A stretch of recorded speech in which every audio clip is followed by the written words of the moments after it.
You are listening to Any Given Sunday, Australia.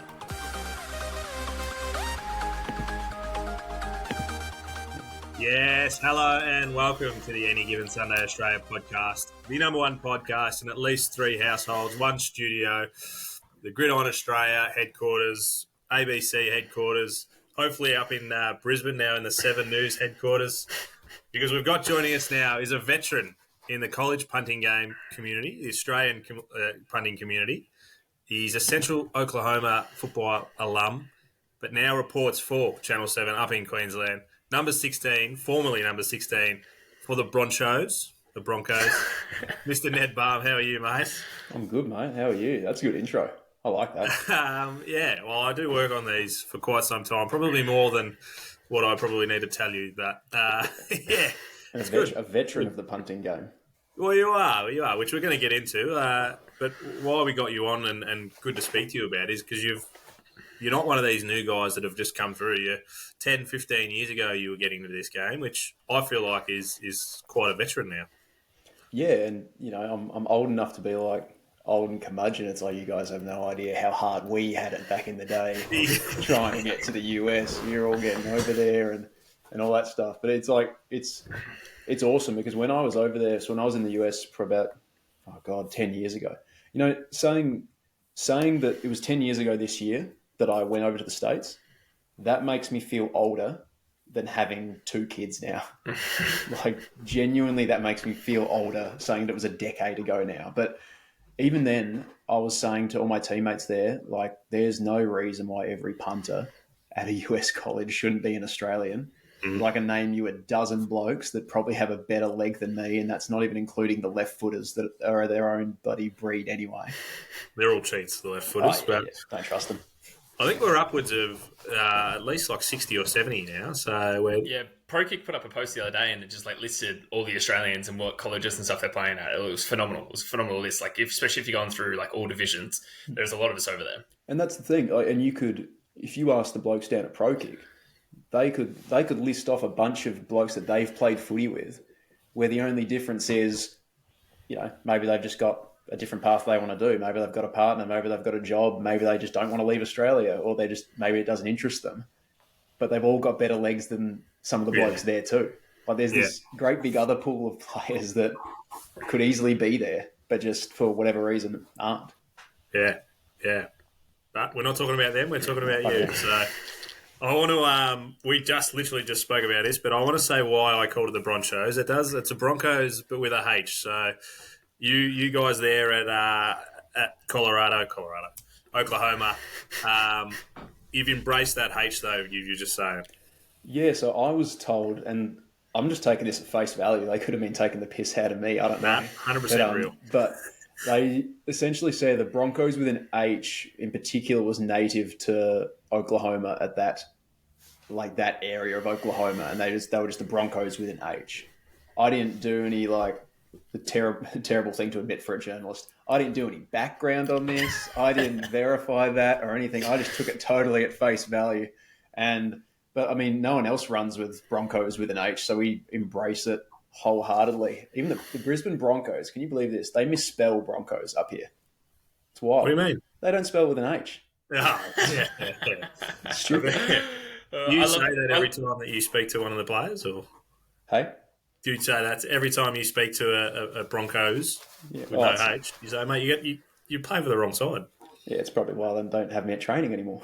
I love the fact that you said that as a journalist you did no further research. Welcome to the story of our life. We'd read an article and then we put it out to the world. That's it. There's no background information whatsoever. Let the world decide. I'm a bit more diligent when it comes to the actual work that pays me. Fair enough. I'd like to say that we are too, but it's probably not as true, Danny. But all right, the question I like to start with that the boys always give me a bit of shit about, but just to get inside your brains a little bit and see how you rumble, is just 3 people that you'd have at a dinner party.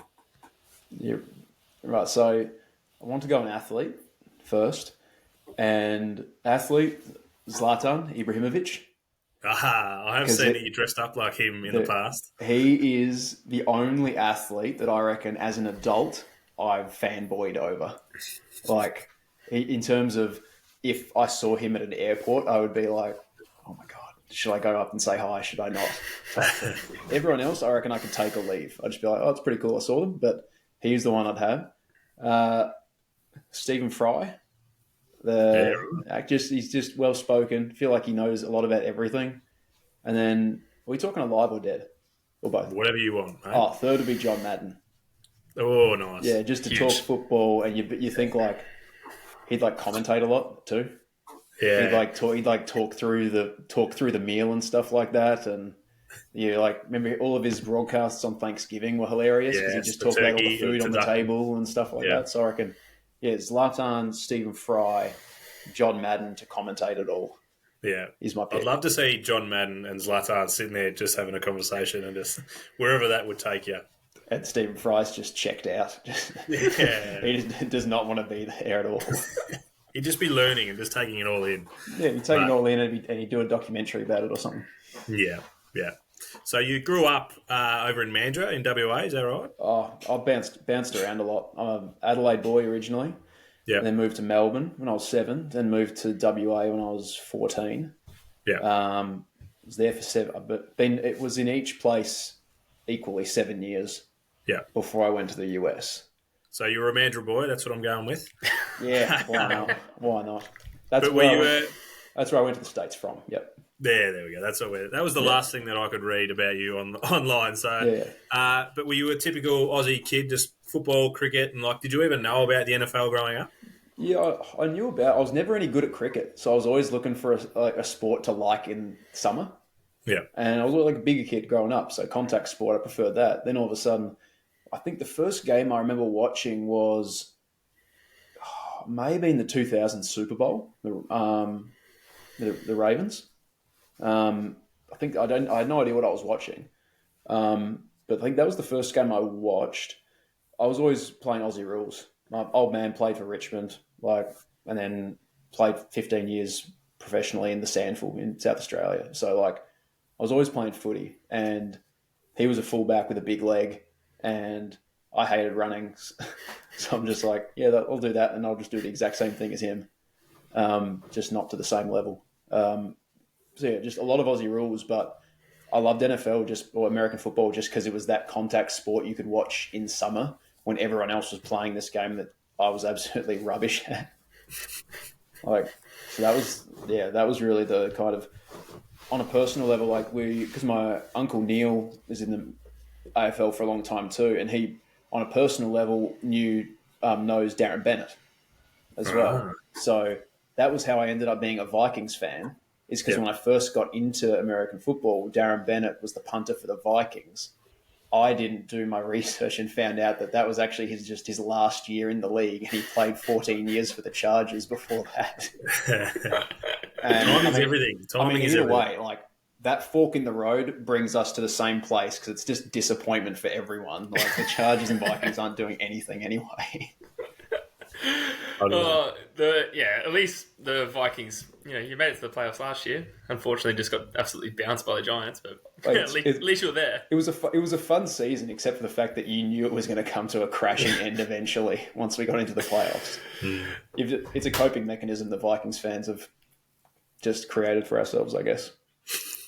And we're talking to a lot of the pro kick lads about their journeys, but we imagine 10, 15 years ago in WA it was quite different to how it is now. How did punting get on your radar, and how did you make it into reality? Yeah, well, I initially started playing American football just locally in the Gridiron West comp over there. And it was by pure luck that I found my local club, because I actually went into town, into around Claremont, to find a place there to go play, and I got the wrong night. So I went out there and no one was there. So it was great time. So I drove with my brother who was driving me out there. We drove back, and as we drove past these rugby grounds, I looked over and there's blokes wearing helmets and pads, and I didn't realise there was actually a club 2 minutes around the corner from me. They were Perth Blitz. I think they're the Murdoch Vikings now. I think they've kind of gone in to become a uni club. So I played there for a bit, and as 16 to 18 or something like that, as a linebacker, stuff like that. Just linebacker and punted and linebacker. That just really enjoyed that aspect of it. But getting over to America was totally different 10 years ago. We didn't really, I'm not sure if, I didn't go with Pro Kick. I essentially went independently. I don't think Pro Kick had much of an established base in WA at that time. It was more of a situation where I'd have to fly myself over to Melbourne more like consistently to get a good run at it, and which just wasn't possible at the time. So it was just a huge family effort, really. I'd go out kicking with my dad. We'd get a tripod. We'd film it all. We'd get it on a stopwatch. We'd cut up tape, all that stuff. We knew it.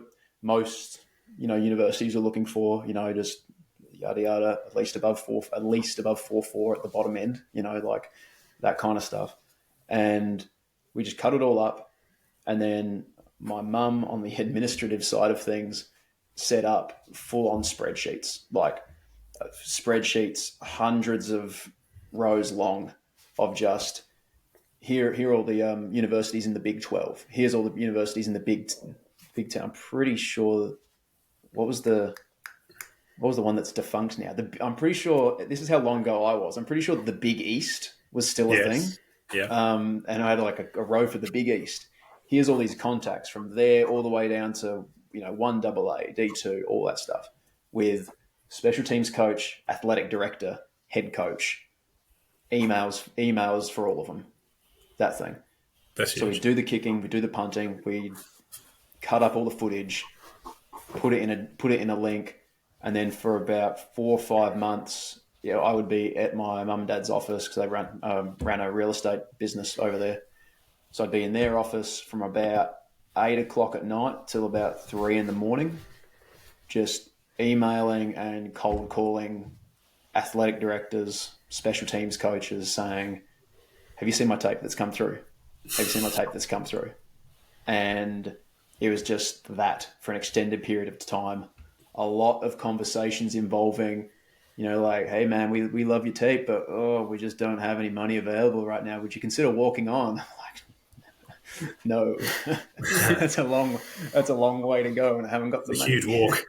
So a lot of like really good email chains with a lot of really good universities that ended with, would you like to walk on? So it was like a 4 or 5 month process of just getting up each day, doing the same thing, cold calling, hoping to get a good response. And I reckon 4 months in, I went on a holiday to Hong Kong for about 5 days, and I came back and I was just like, I'm done. I'm done with this process. Like, if it was going to happen, it would have happened by now. Yeah.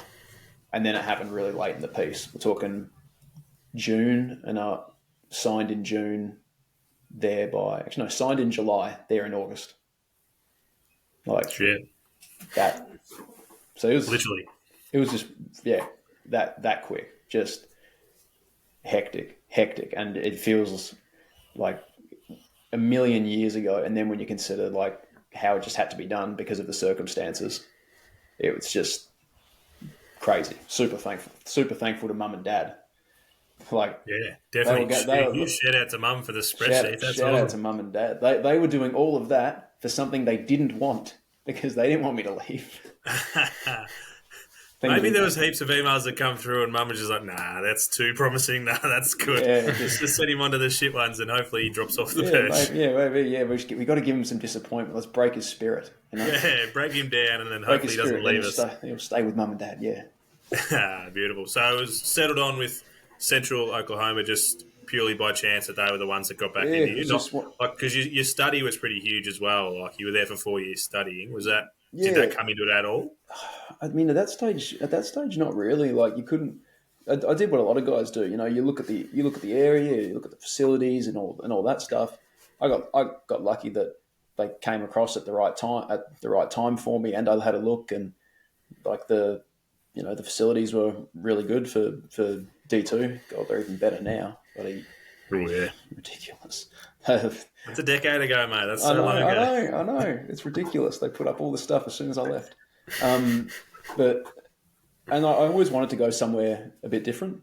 Like, as in, I didn't want to go to like a big city or anything. I didn't want to have the college experience in, say, New York or Philadelphia or like Los Angeles or anything like that. I like the idea of going in the middle of the country somewhere, or just somewhere more, just I guess tribal. Like football is everything in Oklahoma. Like it's that and wrestling. It's like they're the two. They are the two things in Oklahoma: football and wrestling. So yeah, no, it was like, and it was the best possible thing I could have made. Like, I loved every bit of it over there, and I had the best teachers over there. It was a great place to study. But degrees held me in good stead, and you still chat with my mates all the time, like just all the time. Been back there, visited a few times, just couch surfing across Oklahoma, just because your mates are your mates. They've got kids now too, but it doesn't matter. They've still got a couch available for you because you went through all the terrible summer conditioning practice together, and you went through everything together. So it's just like, yeah, it's the best. Like nothing changes. Yeah. So we'll speak about your study, because you had a fair few, from what I could find, media jobs helping at football clubs and stuff even before you went over there. So what did you end up studying, and what were you doing while you were there? Yeah, so I like this because it allows me to take the piss out of a lot of people. So technically I have a Bachelor of Science, which is great. Is that like a Bachelor of Arts, or it's just literally I honestly think that's like the American equivalent, is they just call it Bachelor of Science. I was doing a Bachelor of like Journalism and Communications when I was over there, but because of the timing, I did all like 3 years of that, but then found out that to get my actual like degree, I'd have to do like a 3 or 6 month like unpaid internship type deal just to make it a reality. So I'd do all the study, all the marks would be exactly as they should, but I don't know, I think it's like the American college's way of keeping you in there for an extra bit of tuition. But then I was just like, I was coming off scholarship. Yeah. We didn't have the money to keep me over there on full tuition, and my visa is a certain way that you are only limited to work certain hours. So I didn't have the money. I wouldn't have the hours to earn the money to live over there, just to do an unpaid internship. So then I changed from journalism to just a Bachelor of Science, General Studies with like a major. But I had to go back in my last semester. I had to get special permission to do 9 subjects in a semester, so I could just graduate before my scholarship ran out. And one of them was like university level physics and something else. And I dropped science in year 9 in Australia because I was that bad at it. Perfect. And now now you're a Bachelor of Science. Bachelor of Science, yeah. So I like that, because anytime I'm on like a science job for work, I can be like, I'll take it from here. I know what we're talking about. But yeah, always just wanted to end up in mostly sport media. Did a lot of little bits here and there, work experience down in Melbourne, Geelong, Collingwood, and a few pieces here and there. Just a lot of different AFL places. And then first job out of uni was with the Fremantle Dockers in their media department, which even the sports media clubland environment has changed so much over the past 6-7 years, with the kind of like content creator was a very kind of new role back in 2015, 16. It was still, I did a lot of like match reports. It was still very footy centric, which I loved. But then it was just a bit different. And then all of a sudden just got onto the other side of the ledger, moved from WA to Wagga Wagga to be a sport journo. Was in Wagga Wagga for 4 years, and then came up here to not be a sport journo. So it's just, it'll take... You'll use that Bachelor of Science at some point, mate. It's... it looks good on paper, Looks good on paper. I give my brother shit. My brother's a lawyer, and I'm like, well, you're not the smart one, are you, though? You don't have a Bachelor of Science, though, He's like, explain this. Like, I don't have to do that to you, man. I don't have to lower myself to talk to someone like you. Exactly. I'll just talk to my other science mates. Nice. Did you, from what I read, did you have a small gig on a radio show over there? Yeah, so I just did so we had a really good program at uni, just with like a news program there. So they had their own studio, everything in set, and you'd end up doing a semester where you'd essentially produce like almost like a daily, or every second day you produce a 30-minute bulletin, just consistently. And part of that was doing stuff with football, being, I could kind of like double dip because I was doing that class, but also part of football as well. And so it just allowed you to do quite a few different things. So I did a few different radio spots. Before I went over to the States, I did some radio spots just with like Sport FM in WA, just talking American football. And then when I was over there, I took 3 days and flew to Connecticut to do just fly on the wall stuff at ESPN. Just to get a look at the mothership, get to look at the big ESPN setup, which is just incredible. Like out in the middle of nowhere in Connecticut, and all snow's piled up 2 meters high, and there's just this big TV station there. So I sat in, and I met and sat in on like Colin Cowherd's show, and just seeing how he goes about his business, and then sat in on like the NFL Live set and all that. It was just a different beast. An absolute different beast. What an incredible experience all that would have been. Yeah. But you moved over pretty quickly, as we said. You signed in July, was over there in August. How was it moving out home and going to Oklahoma? Had you been before? I'd never been to Oklahoma before. I've been to the States. The first time I went to the States was a year earlier. Actually, it was when my girlfriend, now wife, went to visit, and we went to my first ever game of football. We went to the 2012 Rose Bowl game. Russell Wilson's last game for Wisconsin. And I don't know who else was on the team. I don't know who else. He's the important one. Exactly. That's all I remember. I'm going to find out if there's anyone actually important on there. D'Anthony Thomas, I think.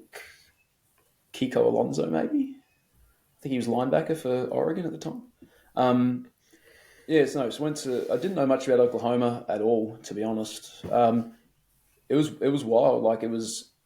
I didn't know what to expect. Like, it's just wide open plains and not much going on, but the people are lovely and they love their football. And that was honestly enough for me. Like, I didn't need great, like, big tourist attractions to go to all that. We would, when you're on the football team, you just hang around on campus and you go to practice. And if you get a spare minute at 7:00 at night, you're like, hey, do you want to go to Academy Sporting Goods and look at the cleats, or look at the sweatpants or something? And then you just do that for like an hour. And then you might go to like the mall or something like that. And if it's a bit warmer, you might go to the lake, and that's it.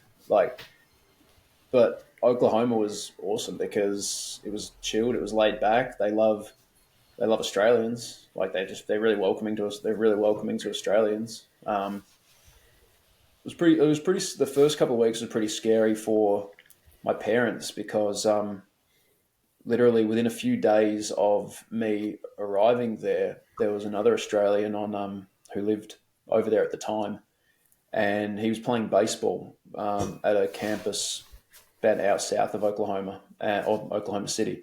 I can't remember for the life of me. I can't remember his name at the moment, but he was a student athlete over there playing baseball, and he was shot.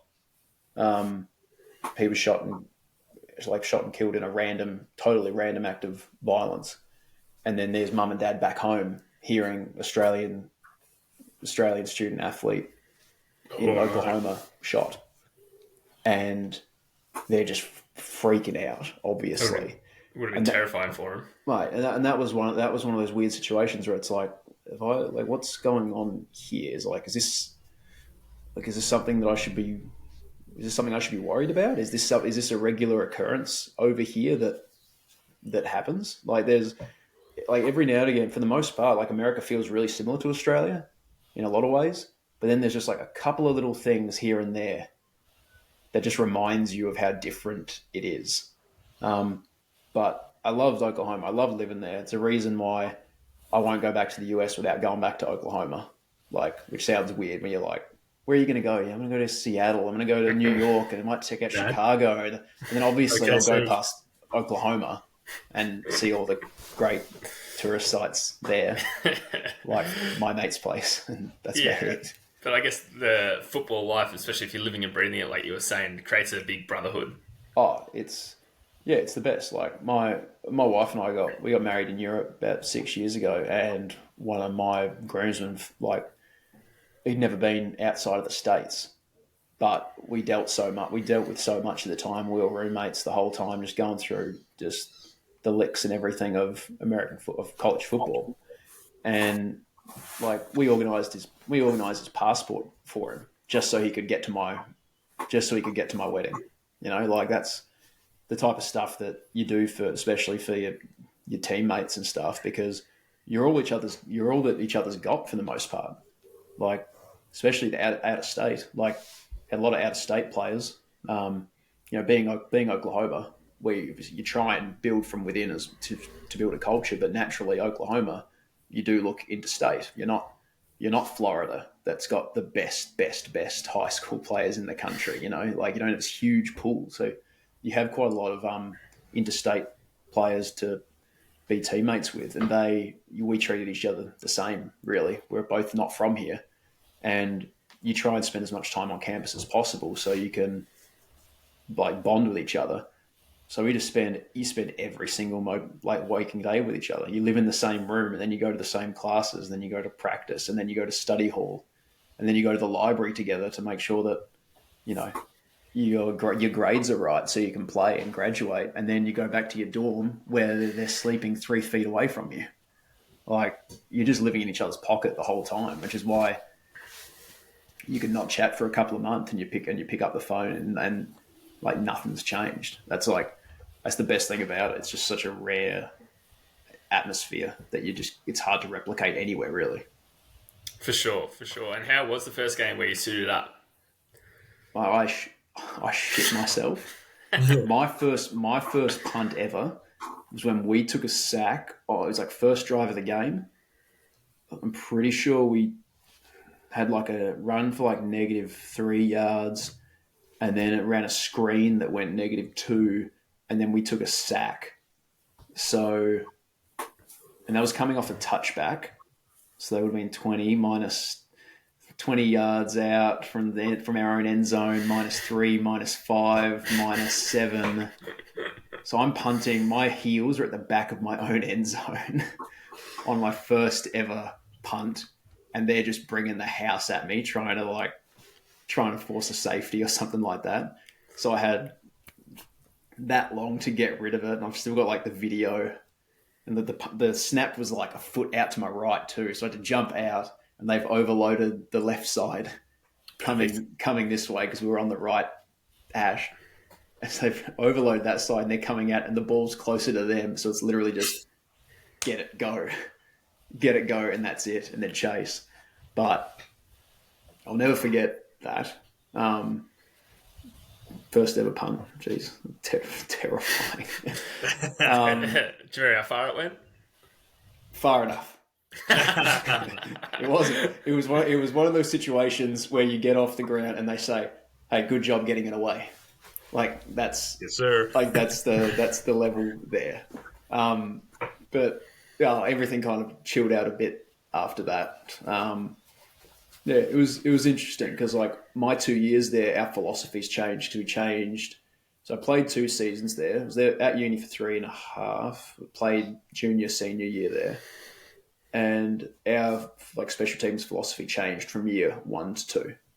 So first year was very much a rollout rugby style kick. Second year was more directional punting, pin them between the number and the sideline.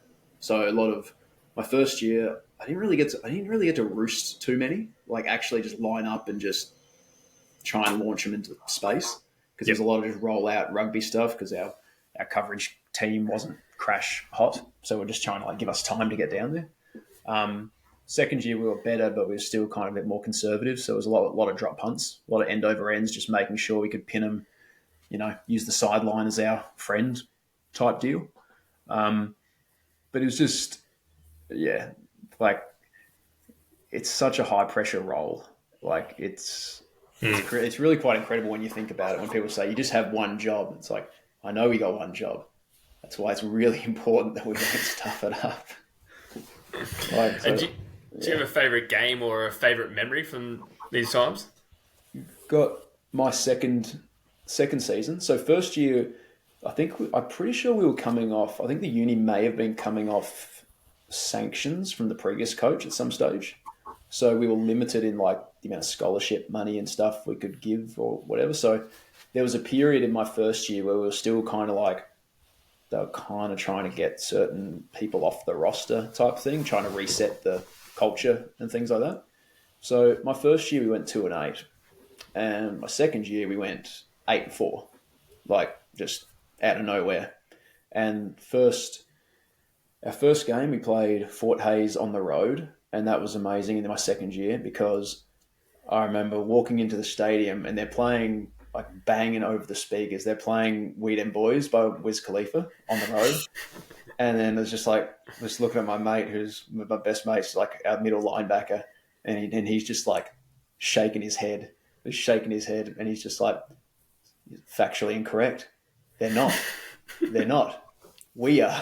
And then we ended up beating them, but it was like 3 weeks. Week 3, we were playing Missouri Western, and they were ranked at maybe like 20th in the country at the time, and we hadn't beaten them in like 5 years or something like that. And I remember the game specifically because it was one of those games where I had a snap that went about 6 feet over my head, and I had to chase it back about 20 yards, and it luckily just candy hopped back up to me at the time, and I was able to wheel around and get a snap off down the field, which the Americans think is the most athletic thing anyone could ever do in the world ever. Like run down a footy and pick it up and snap it back over your shoulder. There's just like, how do you contort your hips in that way? It's just a snap of the footy. But then they were like the next drive after that, they had to, because they were out of range because of the kick, they had to settle for a field goal, which we blocked, like just that kind of thing. But then we beat them with the last play because they had like 60 yards to go for the go-ahead touchdown with a minute left, and one of my best mates, who was also like an interstate guy, picked them off and ran it back for a pick six. Ooh, as the clock expired.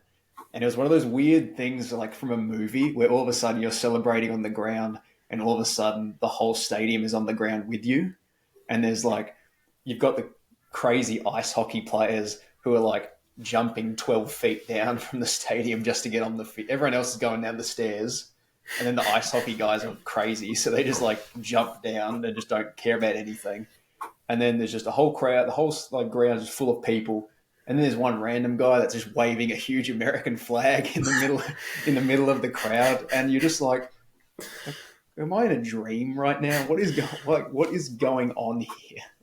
So like that game, just because punt back over the shoulder, which was important, and then the way we finished it against a ranked team that no one expected us to beat, just like sticks with us forever and ever. Yeah, that's awesome. I do have some stats for you. I know your biggest bomb was 61 yards, which is it's no mean feat. That's a good little ball. But in that game, you said, you weren't sure if any other players were playing. We had Melvin Gordon, who went on to have a pretty good running back career, and James White, who won a Super Bowl. So I'll take some pretty decent players in that Rose Bowl that you went and watched with Russell Wilson as well. Yeah, not bad. Yeah, not bad. I'm pretty sure. What is it? Yeah, Melvin Gordon was backing up Monty Ball at the time, I think. He's on it. Yeah, hang on. Look Monty at that. Ball was like, Wisconsin for some reason have got like 4 of the top 5 rushers in like college football history, like or something ridiculous, just because their offensive lines are always amazing. So, yeah, that's.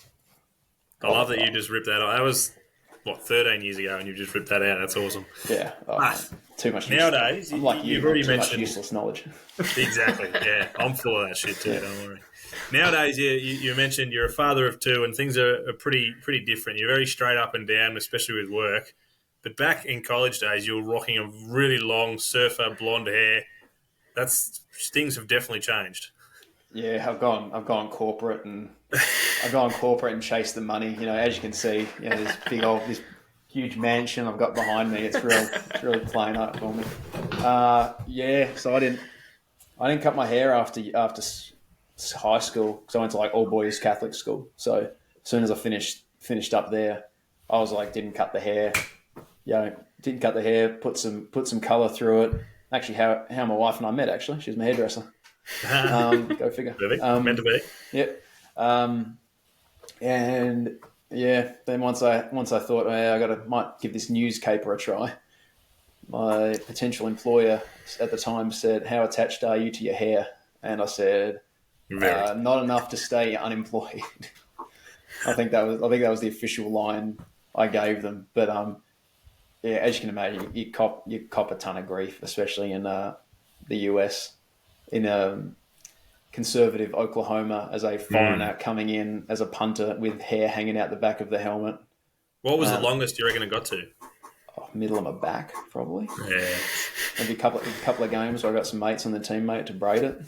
Oof. Which just like not cornrow, thankfully. Just like the widest three, black I've ever seen. There. Oh, like just the three, just the one down the middle, almost like Viking style, not cornrow, because that's more of a Bali thing, you know what I mean? It's like you're really taking some Australian stereotypes though, like surfer long blonde hair. They would have just thought you're the poster boy of Australia. Yeah, they didn't have to know I'm rubbish at surfing. Aren't we all? I grew up in Torquay and can't stand up. Mandurah's a beach town. I just leaned on the fact that I was from Adelaide and Melbourne. And like, we don't do that down there. Too cold down there. Exactly. You had 2 pretty good seasons with the Broncos. Was there any NFL aspirations or? Not really. Not really. I don't think I ever really had the passion to do what was required at the next level, which is obviously, you're traveling around to camps and stuff just a lot of different camps and all that stuff. Obviously, being more of an independent guy outside of Pro Kick, it was a bit harder for me in terms of I couldn't just ring up a group of guys that I went over there with and be like, hey, do you want to get together on the circuit and have a kick as we prepare for the next level and stuff like that. And truth be told, I was homesick by the end of it. In retrospect, I probably wish I kind of stuck it out a bit longer. But my wife and I were also doing long distance at the time. So, there were plenty of, and I had a job lined up at the Fremantle Dockers. So, I had plenty of reason to come home after 3 years. And truthfully, the last thing, I wasn't good enough. What else? That's it. Let's be real about it.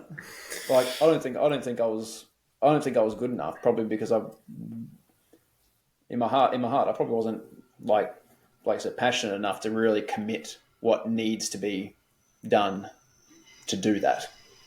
And that was why I was just like, I'm happy to come home at this stage, and then just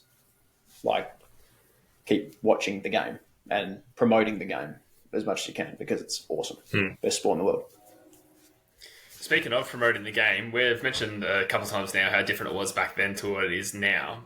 We have also partnered up Gridiron Australia and do a lot of things with young kids trying to get over to America. So is there any advice you can give to any of these kids that are wanting to have a crack these days? Yeah. I was actually thinking about this the other day, and it's just you owe it to yourself to give it a crack, because what's the worst that can come from it? You go over there and you do enough to go over there, and you decide and you feel homesick. Cool, you can come home. You gave it a crack. Best case scenario, you're really good. You're bloody Jordan Mailata and you're making millions of dollars. That's awesome. Even then, you don't even have to do that. Also great scenario, you go over there, you're not that great, but you still earn tens of thousands of dollars, maybe kicking around a camp somewhere or something like that. You're still earning money. You get a degree. You get a degree, and you get a degree that pops off the page. You got an employer here now, so you got a university degree at the University of Miami, the University of Texas? What were you doing over there? I was playing college football. Right. That's different. Like that's different. That jumps off the page a little bit more than I went to QUT or I went to La Trobe or something like that. It jumps off the page. And also, you can do all of that. You can live this amazing life in the US. And if you want to come home, you're still back in Australia by the time you're 23. And like we're so lucky in Australia where you can have this whole college career, this whole college life, and you can come back and you can still play local footy and local league until you're 36, 37, 38 if you want to. So you're not missing out. You're not missing out on anything. All the kids who like maybe wondering, I don't want to stop playing footy with my mates or something like that. Like those mates will always be there to come back to, and you can make great mates over there and have a whole different life experience. And if you don't want to stay there, you don't have to. You can always just come back, and it'll change your life for the better. It's just such a bloody experience. I advocate it to anyone who's thinking of having a crack, really. Well, I You feeling inspired, TMac? You feeling inspired? I can still go over there. I'll be right. You'd have eligibility. Yeah, I would have thought so. I did one day of university. That probably doesn't help me, unfortunately. My clock would have started 10 years ago. Yeah. Just sitting back, we've only got a couple more questions for you, mate. But just sitting back, hearing you know, I know I'm going to cut that up straight away and put that on the socials. That was you've cut an absolute promo for us right there, which is awesome. And just even sitting back and watching you speak, and you can see the glow in your face and how happy you are, just like reminiscing, mate. So really do appreciate you coming on and advocating for the sport, like you said, and telling your story. So I really appreciate your time. I'll give you one last thing about a time that I wasn't as chuffed about the sport. So I briefly said when I played at Perth Blitz over in WA, high snap went over my head. That nothing good came from this. I didn't get the kick away. Bloke takes out my knee, so I'm on the sideline there for like 6 weeks, right, with a knee injury. My brother is actually playing with us at the time. He has never played American football, not really big into football, big into sport in general. He's literally just playing it to get some time with his little brother. Has no idea what the rules are. Somehow he managed to play dime cornerback in a game. In one game he plays at cornerback, gets an interception. Oh, no. Gets an interception from a lame duck pass that literally landed in his lap, and he looked over at the bench to say, "What now?" Run! And they just went, that way. And then the week after, he's on kick return. Our kick returner runs it back the whole way, gets tackled down at the 2-yard line before lateraling it to my brother, who runs 2 yards for a kick return touchdown. Baby. And so I may have the whole haha, I've got a science degree, and he just goes, interception, kick return for a touchdown. You done. You're a nobody. Never even played the game. Imagine how good I'd be if I even knew the rules. Nah, that's awesome, man. I love good on him. Mate, that was nearly enough to make me Good on him. Yeah, I would have hung up with this for sure. My final question was about what the reasons for you coming home, and you hit that on the head before. So, thinking on the fly, I'm going to go with a question like: is there anything you would have done differently thinking back now? I probably would have just been a bit more committed to the craft of punting, I reckon. I was just enjoying my time so much over there that I probably spent a lot of time with a lot of my teammates, but probably not enough actually honing my own craft and, being better at it. Whether that would have changed anything, who knows? But I mean, I say that, but at the same time, I probably wouldn't do much different. I wish I was a bit more educated about the process of going over there. So I had more eligibility up my sleeve. But that would have been nice. It would have been good to have that much eligibility, a bit more eligibility than just a couple of years. But that's probably the main thing. But the rest is just I couldn't envision it any better. Had a bad year, then had a good year, and then made it to a Division 2 bowl game. But we got waxed. There's a big reason I bring up the bowl game. In minus 30 degree with wind chill. Yeah. against a team from South Dakota that were like, this is nothing. There was a reason I didn't bring up the bowl game, mate. Oh, mate, just this, yeah. I was like, we had freshmen huddled around the heaters who weren't playing, and it was the most physical I got with my teammates, telling them to piss off away from the heater because I need these because my feet are about to fall off. Miserable experience, that one. That's absolutely crazy. So obviously you had a great time. You came home with a Bachelor of Science, which is always the dream for all of us. Yeah. And now that you are home, you're quite a big deal in the media world. What does the future hold for yourself? That's what I like to tell people anyway. We're telling it too. Mate, I don't know. I mean, I'm based in Brisbane now. Been with Channel 7 in Queensland for a couple of years now, and obviously do a lot of different things. I did crime reporting for about a year and a half there, but I get chucked on a lot of sport, being with a sport background. Who knows? I know I'm definitely here. I'm done moving. Like Adelaide, Melbourne, WA, Oklahoma, back to WA, go over to Wagga, up to Queensland. We're done. The flag's in the ground.